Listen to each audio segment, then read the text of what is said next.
S9 భక్తి channel ప్రేక్షకులకు శ్రీ పరాభావనామ సంవత్సర శుభాకాంక్షలు.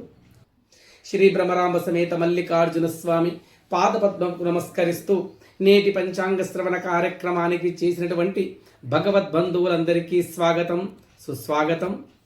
ఈరోజు ఈ యొక్క పంచాంగ శ్రవణం అంటున్నాము. మరి ఆ పంచాంగం అంటే ఏమిటి?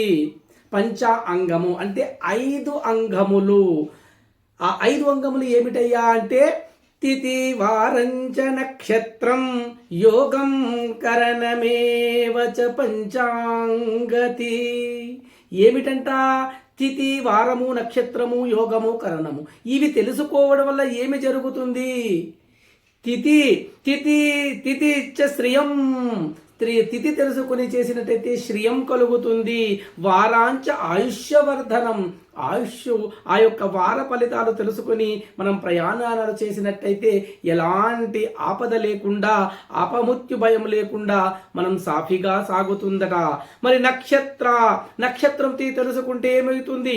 నక్షత్రం ధ్వరతే పాపం. ఈ యొక్క నక్షత్రాన్ని చూసుకుని చేసినట్టయితే సకల పాపాల నుండి మనము విముక్తి పొందుతున్నాము. మరి యోగం తెలుసుకుంటే ఏం జరుగుతుందయ్యా అంటే రోగ నివారణం. ఈ యొక్క యోగము తెలుసుకొని మనకు ఏదైనా జబ్బు వెలిసి చేసినప్పుడు మన యోగం ఎలా ఉందో తెలుసుకొని ఆ సమయంలో ఆ యొక్క మందులు వేసుకున్నట్టయితే రోగాలు నివారణమవుతాయి. సర్వరోగ నివారణం. అలాగే కరణత్ కార్యసిద్ధి. ఈ యొక్క కరణము తెలుసుకొని మనం కార్యాలు చేసినట్టయితే మనకు కార్యసిద్ధి జరుగుతుంది. అలా తిథి వల్ల సంపద, విజయాలు, అలాగే వారం వల్ల ఎలాంటి ప్రమాదాలు జరగకుండా అపమృత్యు భయం దొరుకుతుంది. అలాగే నక్షత్రాల వల్ల సకల పాపాల నుండి విముక్తి పొందుతాము. యోగం వల్ల రోగ నివారణ జరుగుతుంది. కరణం వల్ల కార్యసిద్ధి జరుగుతుంది. ఈ విధంగా తిథి వారంచ నక్షత్ర యోగం కరణేత్ పంచాంగైతి. ఇది పంచాంగముగా చెప్పబడినది. 5 అంగములు. ఇవి బ్రహ్మ 5 ముఖముల నుండి వెలువడినదిగా చెప్పుతారు. బ్రహ్మ తూర్పు ముఖము నుండి తిథి, దక్షిణ ముఖము నుండి వారము, అలాగే పశ్చిమ ముఖము నుండి నక్షత్రము, ఉత్తర ముఖము నుండి యోగము, ఊర్ధ్వ ముఖము నుండి కరణము పుట్టినదిగా చెప్పుతారు.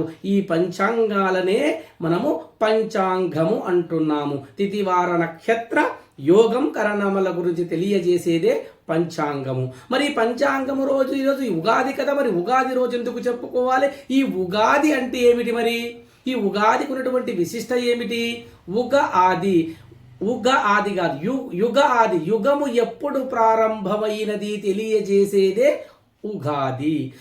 మరి ఎప్పుడు ప్రారంభమైంది, ఎలా ప్రారంభమైందని తెలుసుకుంటే మనకు సోమకాసురుడనే రాక్షసుడు ఈ వేదాలన్నింటిని కూడా తస్కరించి సముద్ర గర్భంలో దాచిపెడతాడు.